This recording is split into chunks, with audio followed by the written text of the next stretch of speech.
It began with laughter, a booming, arrogant laugh that echoed through the marble corridors of the Reich Air Ministry in Berlin.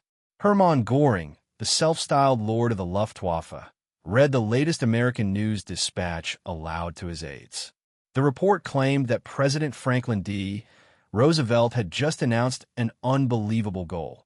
The United States would produce 50,000 military aircraft per year.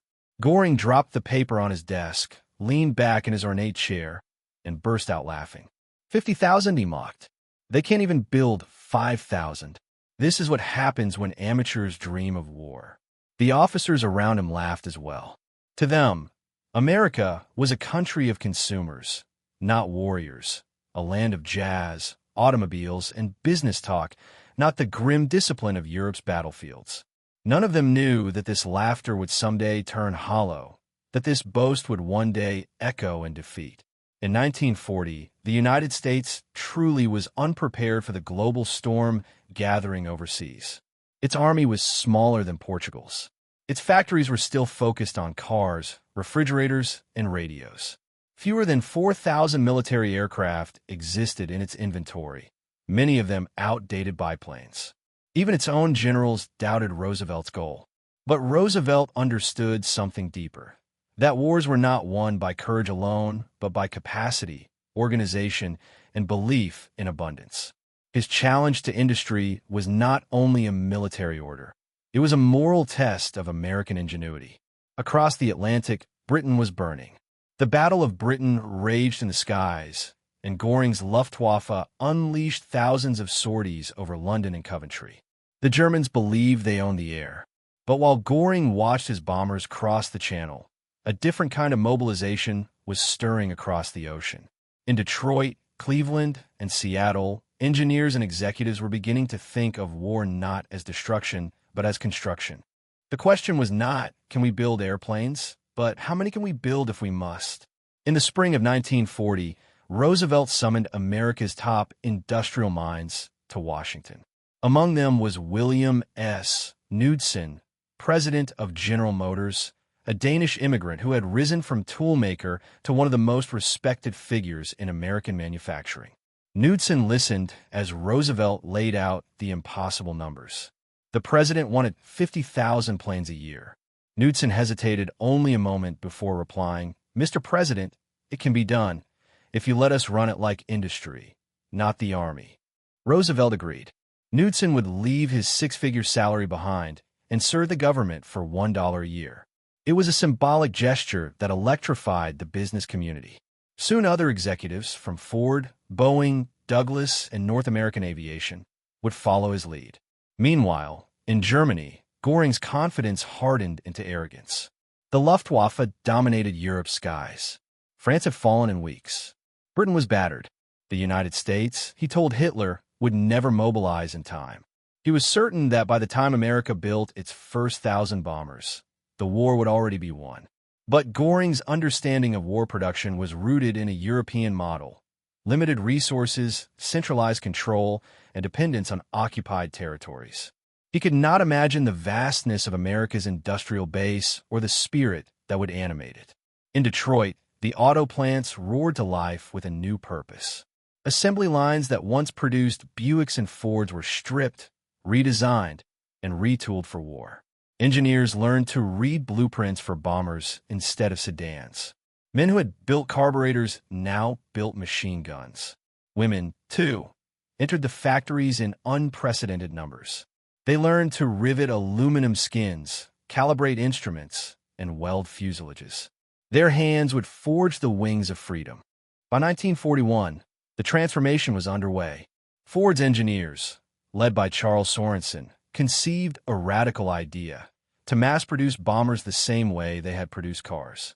The result would be the Willow Run plant in Michigan, a complex so vast it had its own zip code. The blueprint alone covered acres. Critics said it could never be done. Bombers were too complex, too delicate. But Sorensen insisted that if the parts were standardized, assembly could be continuous. Henry Ford himself, though reluctant at first, agreed. Soon, concrete poured, steel rose, and a city of workers assembled under one roof. The first months were chaotic. Mistakes multiplied, supply chains faltered, and training lagged. But America's secret weapon was not perfection. It was iteration. Every failure became a lesson. Every delay sharpened efficiency. By late 1942, the plant that Göring had dismissed as a fantasy began rolling out its first B-24 Liberators. At first, one per day, then two, then one every hour. By 1944, a new bomber lifted from Willow Run's runway every 63 minutes. Back in Berlin, reports from intelligence officers painted an increasingly alarming picture. Luftwaffe analysts counted the number of new American squadrons appearing in North Africa, then in Italy, then over Germany itself. Göring dismissed them as exaggerations. He preferred to believe in technical superiority, the jet fighters, the rockets, the secret weapons that would turn the tide. But the numbers told a cruel truth. In 1940, America built just 3,611 military aircraft. By 1944, it built 96,270. Over the course of the war, nearly 300,000 planes would emerge from American factories. No matter how advanced the German designs were, there were simply too few of them. To the factory workers, these statistics were invisible. What they saw were long shifts, sleepless nights, and the rhythm of machines. Women like Helen Ritchie, a former schoolteacher turned riveter, described the experience as exhausting but sacred. Every time I drove a rivet, she said, I thought of a pilot coming home alive. For many, it was their first glimpse of independence, their first paycheck, their first sense of purpose beyond the home. They did not wear uniforms, but they fought all the same. By 1943, American bombers darkened the skies over Germany. The Luftwaffe, stretched thin and starved of fuel, began to crumble. Göring's pilots complained that they faced endless waves of new enemy planes. Fresh crews, fresh equipment, relentless pressure. Even as Germany produced the revolutionary Me-262 jet, there were too few to make a difference. Göring began to understand that he was fighting not just armies, but a system, an industrial democracy that could outproduce and outreplace any loss. Meanwhile, Roosevelt's arsenal of democracy speech became prophecy. Factories in California built the B-17 Flying Fortress and the P-51 Mustang. Douglas aircraft in Santa Monica turned out bombers by the hundreds. North American aviation's engineers designed planes faster than the Luftwaffe could adapt. Every region of the United States contributed. Steel from Pittsburgh, rubber from Akron, aluminum from Tennessee, engines from Pratt and Whitney in Connecticut. Even universities joined the effort, developing new alloys, fuels, and flight instruments. It was a national orchestra of production. Yet behind the success lay constant struggle. Labor strikes, shortages, and bottlenecks threatened progress. Knudsen and his team worked around the clock to mediate disputes, redirect materials, and maintain morale. Their task was not merely to produce planes, but to prove that a free society could organize itself without tyranny. In that sense, every rivet driven and every wing assembled was a statement against fascism itself. When Göring heard the first reports of the bombing of Hamburg and the Ruhr, he grew furious. "Where are my fighters?" he demanded. His staff reminded him that fuel reserves were nearly gone, that the Allied bombing had destroyed synthetic oil plants. He blamed his generals, his engineers, even the weather. But in truth, the Luftwaffe was dying not in combat, but in logistics. Every American plane that rolled off an assembly line meant one less German city safe from the sky. Among the Allied pilots, respect for the factories grew. Airmen often painted messages on their planes, built by Rosie, made in Detroit, from Willow Run with love. They knew that behind their courage stood millions of anonymous workers who would never see combat but made victory possible. The arsenal of democracy was not an abstract slogan. It was a living machine fueled by people's hands. As the war dragged on, Göring's laughter disappeared. At his headquarters in Karen Hall, he spent his days in delusion and denial, promising Hitler that new secret weapons would turn the tide. But even Hitler began to doubt him. When reports arrived that America had surpassed the 50,000 plane mark, the very number Göring had mocked, the Führer, turned cold. By the end of 1944, the figure approached 100,000. Göring had to confront the truth. America had achieved the impossible. When the Third Reich finally collapsed, Göring was captured and brought to Nuremberg. There, during the trials, Allied prosecutors confronted him with charts, photographs, and records of America's production. Göring, heavier and weary, stared in silence.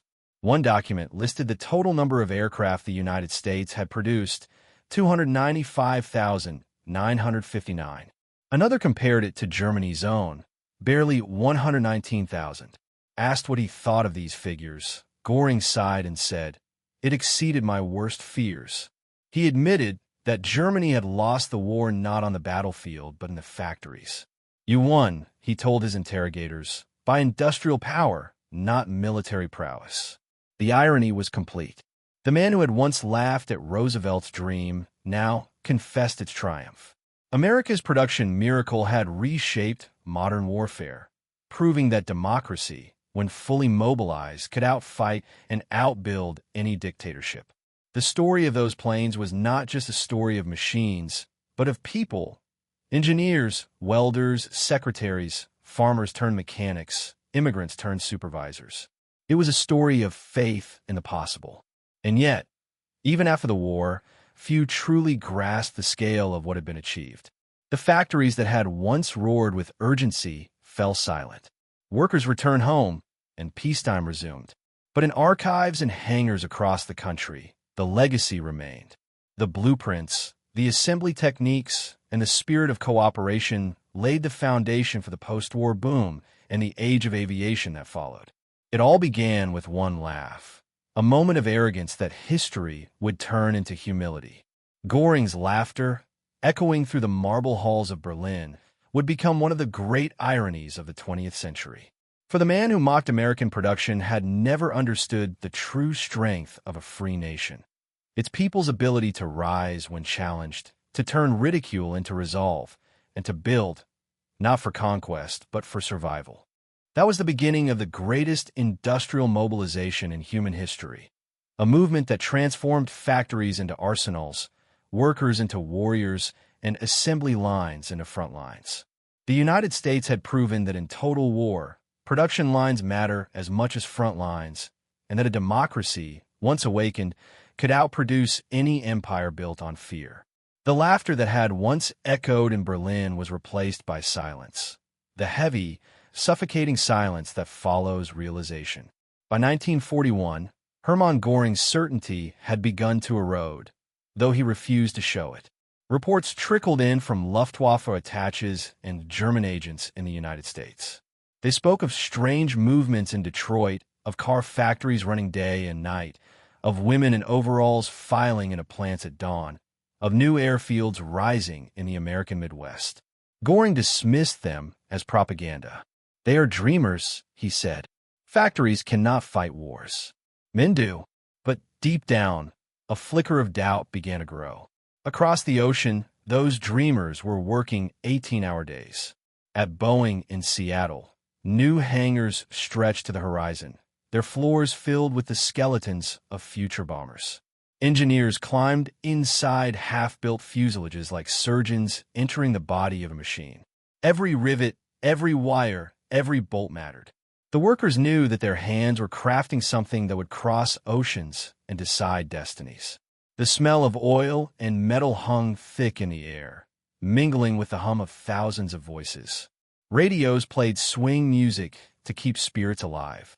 It was noisy, messy, and chaotic, but out of that chaos came precision, power, and progress. In 1942, President Roosevelt issued an order creating the War Production Board. Its mission was simple in words, but monumental in scale: to direct the conversion of the nation's economy from civilian to military output. Factories that once made vacuum cleaners now built gun turrets. Typewriter companies produced rifle parts. Toy manufacturers made parachutes. The genius of American capitalism was its flexibility, its ability to reinvent itself under pressure. While Germany centralized control and suffocated under bureaucracy, The United States thrived on competition and creativity. Each company wanted to prove it could outproduce the next. At the Douglas Aircraft Company in Santa Monica, workers soon developed a rhythm so intense that the plant never slept. 3 shifts rotated around the clock. Day merged into night, and night into day. Engineers introduced innovations weekly: lighter alloys, streamlined assembly processes, new jigs that cut hours from construction time. Management installed catwalks, so supervisors could watch the entire operation from above, like generals surveying a battlefield. Visitors described the scene as a living organism, a body with 1,000 hands and a single purpose. The numbers began to tell their own story. By the end of 1942, American aircraft production had already doubled. In 1943, it tripled. The factories were no longer just meeting Roosevelt's impossible quota. They were surpassing it. Airfields across the United States filled with new planes awaiting shipment overseas, rows upon rows of silver wings glinting under the sun. Photographers captured the sight from above, and when those images reached Berlin, they caused alarm within the German High Command. The Reich Air Ministry ordered an analysis. The conclusion was grim. If these figures are accurate, one report stated, Germany cannot match such production within the foreseeable future. Göring read the document and scowled. He accused his analysts of defeatism and ordered them to destroy the report. But truth is not so easily erased. The war in the skies was changing. In North Africa, American bombers began appearing alongside the British. At first, their formations were clumsy, their crews inexperienced. But every mission brought improvement.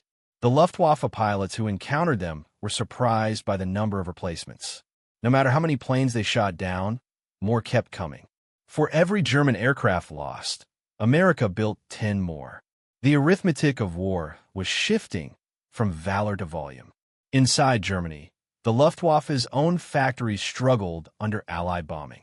The very concept of total war, once Germany's strength, became its curse.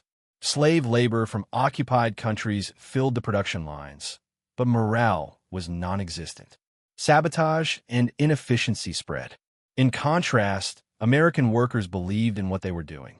They worked not under compulsion, but conviction. Even the humblest mechanic knew that the bomber or fighter he helped build might protect his brother or son overseas. Patriotism was welded into every joint. By 1943, Willow Run had become a symbol of that belief. Reporters who toured the plant described it as a city within a building, a mile long, with its own power station, hospital, and cafeteria. Conveyor belts carried sections of aircraft across the vast floor, like veins carrying blood. Workers stood shoulder to shoulder, moving with mechanical precision. When the first complete B-24 rolled out, cheers erupted. Within months, the rate increased to 1 bomber every hour. The plant set a record that would never be broken again. Göring's derisive laughter had officially met its match. The Luftwaffe, once proud and feared, began to disintegrate under relentless pressure. American bombers attacked day after day, their escorts sweeping the skies clean of German fighters. The P-51 Mustang, powered by the Merlin engine and born from cooperation between American and British engineers, became the spearhead of Allied air power. It was fast, deadly, and produced in numbers that defied belief. Göring, upon seeing the P-51s over Berlin, reportedly muttered, "When I saw those Mustangs, I knew the war was lost." But numbers alone do not tell the whole story. The American miracle was also a triumph of logistics. Every bomber required thousands of parts sourced from hundreds of suppliers.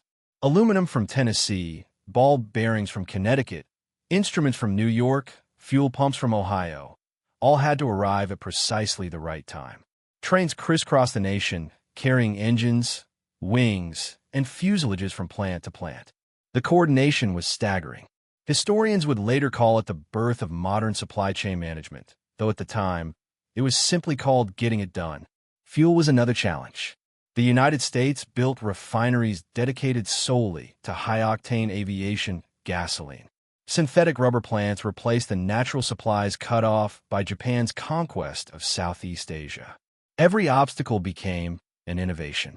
By 1944, America's industrial complex had achieved what no planner had thought possible: self-sufficiency on a continental scale. It could produce everything it needed, faster than the enemy could destroy it. Meanwhile, in Washington, Roosevelt and his advisors watched the numbers climb with cautious optimism. They knew that production alone would not win the war, but without it, victory was impossible. When Roosevelt received the latest report showing that the nation had built over 80,000 planes in a single year, he smiled faintly and said, "Well, I suppose Mr. Göring has stopped laughing." At Nuremberg, years later, Göring would admit that this was the moment he realized defeat was inevitable. The Luftwaffe's intelligence network had finally confirmed the unimaginable truth. The United States was producing more aircraft in 1 month than Germany could in half a year. It was like watching a flood, Göring said. "We built dams, but the water kept rising." Yet for the American people, this flood of production was not just about numbers. It was about identity. The Great Depression had scarred the nation. Millions had been unemployed, their skills wasted. Now, those same hands were in demand. Factories revived communities. Paychecks restored dignity. The war effort became not only a fight against fascism, but a rebirth of purpose. Even those too old or too young to serve found ways to contribute, collecting scrap metal, buying war bonds, knitting socks for soldiers. The home front became a front line of its own. And within those factories, stories multiplied. Kuppelschmidt over Confetti belts. Children grew up hearing the steady rhythm of stamping presses as lullabies. One worker remembered watching her reflection in the polished aluminum skin of a bomber and realizing she was part of something vast and eternal. "We didn't think of ourselves as heroes," she said. "But every time one of those planes flew away, we felt like we were sending a piece of ourselves with it." In the air war, that piece made a difference. The combined might of American production overwhelmed not just the Luftwaffe, but the very logic of Axis strategy. Germany's hopes rested on superior design, faster jets, better rockets, more advanced technology. But technology without quantity is fragile. Each German jet required weeks of labor and rare materials. Each American fighter could be replaced within days. When the Allies launched massive bombing campaigns against synthetic fuel plants, Göring's Air Force withered. Planes sat idle for lack of gasoline, while in the skies, squadrons of American bombers kept coming. In late 1944, as Allied troops crossed into Germany, Göring made one last appeal to Hitler: to concentrate resources on building jet fighters in a desperate attempt to regain air superiority. But it was too late. The factories were in ruins, the railways destroyed, and the workers demoralized. The dream of Nazi air dominance had turned to dust. Göring, once the flamboyant commander who promised the German people protection from the skies, now hid in bunkers as Allied bombs fell over Berlin. The sound that filled the air was not laughter, but the drone of engines built half a world away. Even as victory approached, American factories did not slow down. Production peaked in 1944 and early 1945, with over 9,000 planes rolling off lines each month. It was a demonstration not just of capacity, but of will. The arsenal of democracy had become an unstoppable force, an idea made tangible in steel and aluminum. And when the war finally ended, the scale of that effort stunned the world. Nearly 300,000 aircraft, 88,000 tanks, 2 million trucks, and countless other machines of war had been produced in just a few years. It was a feat that no empire, no dictatorship, no totalitarian regime had ever matched. Hermann Göring, imprisoned at Nuremberg, pondered it all with a mixture of awe and bitterness. He admitted to interrogators that he had underestimated the Americans completely. "I thought they were soft," he said. "Too soft for war. I was wrong." When shown photographs of Willow Run and Boeing's assembly lines, he shook his head slowly. "If I had known they could do this," he murmured, "I would never have started the war." But the story of America's production miracle is not only a tale of industry or strategy. It is a human story of millions of lives converging in common purpose. It is the story of the farmer who left his field to run a lathe, of the teacher who learned to weld, of the immigrant who found in factory work a way to repay the country that had given him refuge. It is the story of innovation born not from ambition but necessity, of a people who believed that even in darkness, creation was a form of resistance. As the smoke cleared and peace returned, the legacy of that mobilization endured. The techniques developed for wartime mass production transformed the post-war world. Civil aviation exploded. Jet travel became possible. Consumer goods became affordable. The same principles that built bombers would soon build cars, refrigerators, and homes. The energy that had once gone into survival now fueled prosperity. And somewhere in that prosperity lay a quiet reminder of the war's lesson, that freedom, to survive, must be industrious. Back in the ruins of Germany, Göring faced judgment. During the Nuremberg trials, prosecutors read aloud Roosevelt's 1940 speech, the very one he had mocked. The hall was silent. When the reading ended, Göring stared into the distance. He said nothing for a long time. Then, almost to himself, he whispered 50,000, and they built twice that.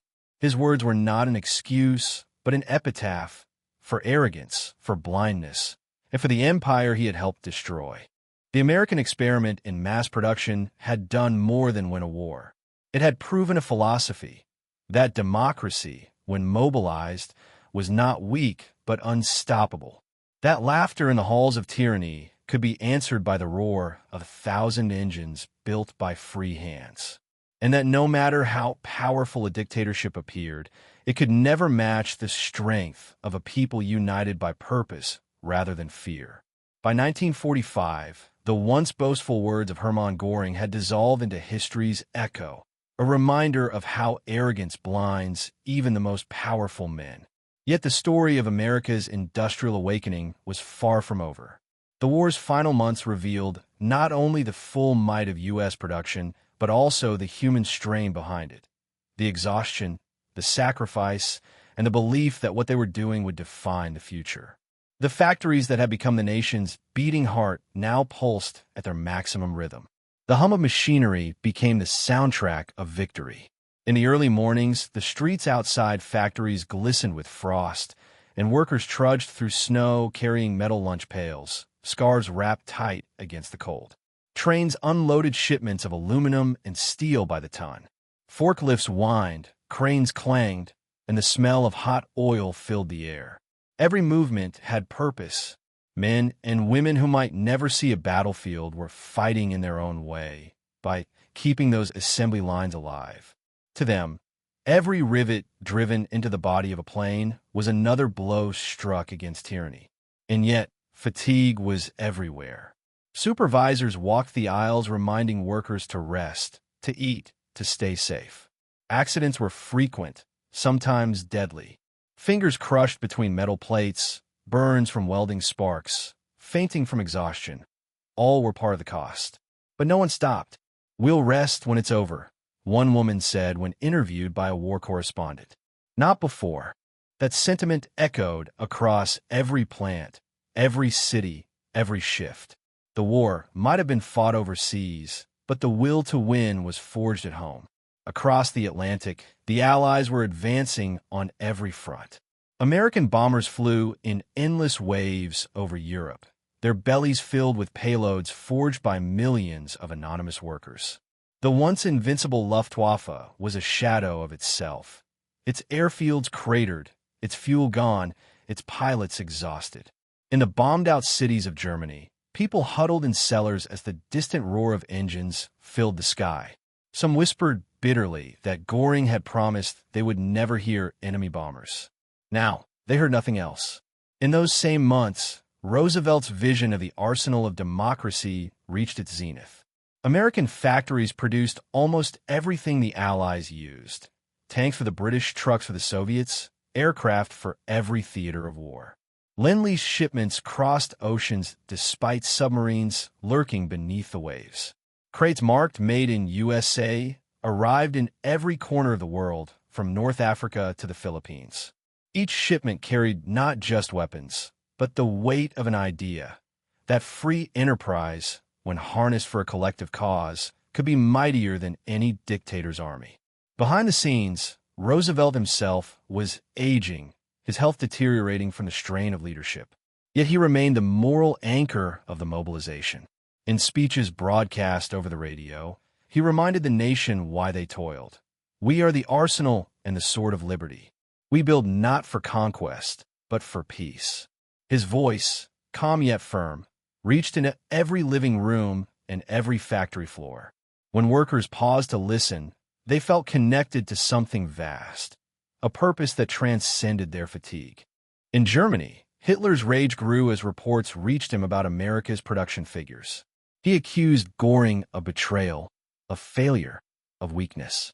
Göring, once the golden hero of the Nazi regime, now found himself isolated. His lavish lifestyle, his silks and jewels, seemed grotesque against the backdrop of ruin. In private moments, he still insisted that secret weapons would turn the tide. The V-2 rockets, the Me-262 jets, but even he could see the truth.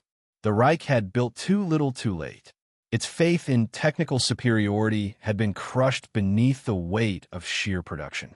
In the winter of 1945, the American factories that had once echoed with laughter and song now worked in near silence.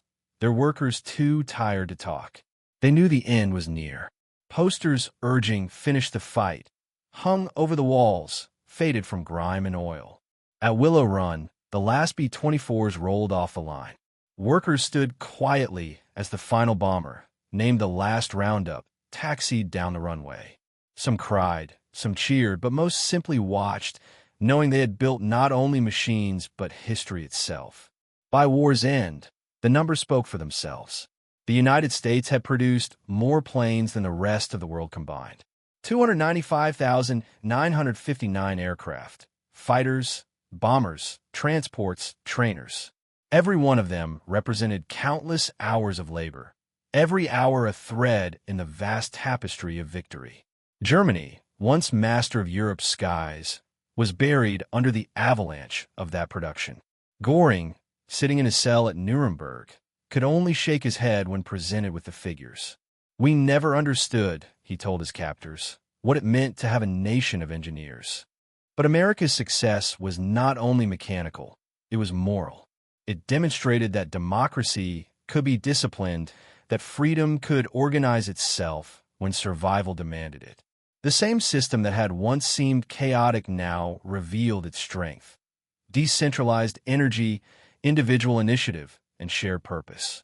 In Nazi Germany, every factory answered to a chain of command. In America, every factory competed to outdo the others. That competition drove efficiency. It was capitalism transformed into a weapon. At the heart of this transformation were the unsung heroes, the engineers who solved impossible problems, the draftsmen who reimagined production lines, the mechanics who taught untrained workers how to assemble wings, the women who balanced work and home as their husbands fought overseas. Their names rarely appeared in headlines, but their fingerprints were on every machine that flew. Many of them never considered themselves patriots. They were simply doing a job. Yet that job changed the course of history. There was also William Knudsen, whose leadership remained quiet but decisive. When the war ended, Roosevelt's successor, Harry Truman, praised Knudsen's role as the man who proved that democracy could deliver. After years of tireless service, Knudsen returned to civilian life, declining public honors. He had always said he was just a mechanic doing a mechanic's work. But historians would later call him the architect of victory.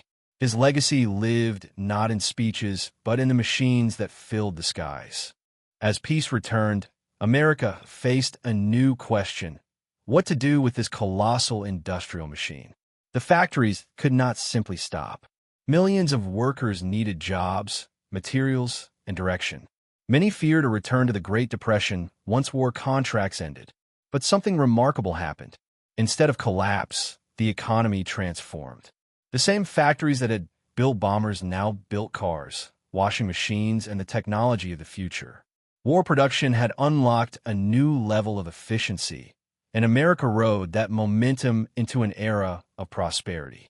The war that had destroyed so much in Europe had, paradoxically, rebuilt America stronger than ever. For Germany, the aftermath was humiliation. Cities lay in ruins. The factories that had once fueled conquest were now rubble. Göring, who had once envisioned himself as a modern Caesar, was reduced to a prisoner waiting for judgment. During interrogations, Allied officers showed him photographs of American women working in factories. "They built more planes than you," one officer said. Göring's lips twitched in what might have been a smile. "I see now," he replied softly, "that it was not the planes alone that defeated us. It was their spirit. That spirit had deep roots. It came from a culture that believed in second chances, in reinvention, in the power of the individual." America's factories had not been built for war.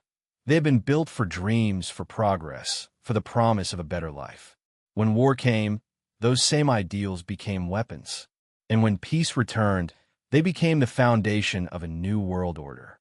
The victory of American production was not only over Germany, but over despair itself.